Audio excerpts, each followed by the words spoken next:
see it and I remember that.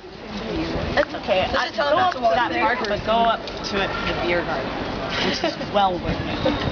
The metronome, not so much. The beer garden, yes. Okay, so behind me over there, you can see the Jewish cemetery.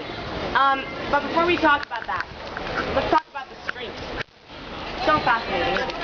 However, I would like to remind you guys. Oh, car. I'd like to remind you guys that this is actually a still active street. So there will occasionally be cars that go on. Like Katka. Anyway. Do you guys remember? This used to be a swamp, right? So street level used to be a lot lower than it is today, right? A lot lower. It's higher now, but it used to be a lot lower. So imagine street level was a lot lower. Look how high that cemetery is.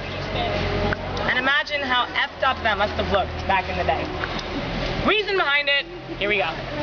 To be properly Jewishly buried, you need to be buried in the ground. Jews don't believe in cremation, okay? So the Jews got one bit of land to bury their dead, and pretty soon it gets filled up, right? They go to the emperor and they say, Mr. Emperor, we really need more land to bury our dead. And the emperor says, no! So the Jews, they make do with what they can. They put one layer of land over the other, one body on top of the other, one tombstone in front of the other. And pretty soon that gets filled up too, this double-decker cemetery of theirs. They go to the emperor and they say, please, Mr. Emperor, we've already got this double-decker cemetery. We really need more land to bury our dead. The emperor says, no! So the Jews do it again.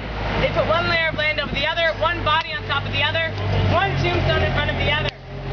One bulldozer in front of the other. So they do this again, and again, and again, and again, and again, and again, and again, 11 times. So some estimates say that there are over 100,000 bodies buried in that cemetery, but no one really knows for sure. The oldest grave that we can see is from the year 1439, but there are dozens that are probably countless years older that we don't even really know. And if you want to wander through the Jewish cemetery, which a lot of people do, I unfortunately have to tell you that you cannot buy just a ticket for the cemetery. What you do is you buy the Jewish Museum ticket, and that gets you into all of the synagogues and the cemetery as well. It tells you about the history of the Czech Jews, Holocaust memorials as well. This is good. It takes about half a day or a day to kind of get through the whole thing. And the good news is if you are a student, you do get a student discount as well. However, I don't know about you guys, but my student ID is expired.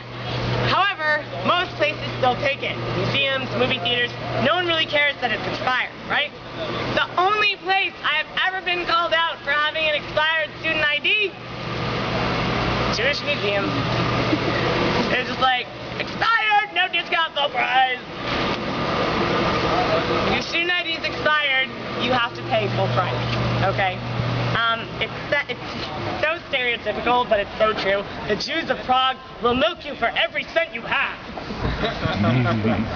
Awesome. Let's go. Before I get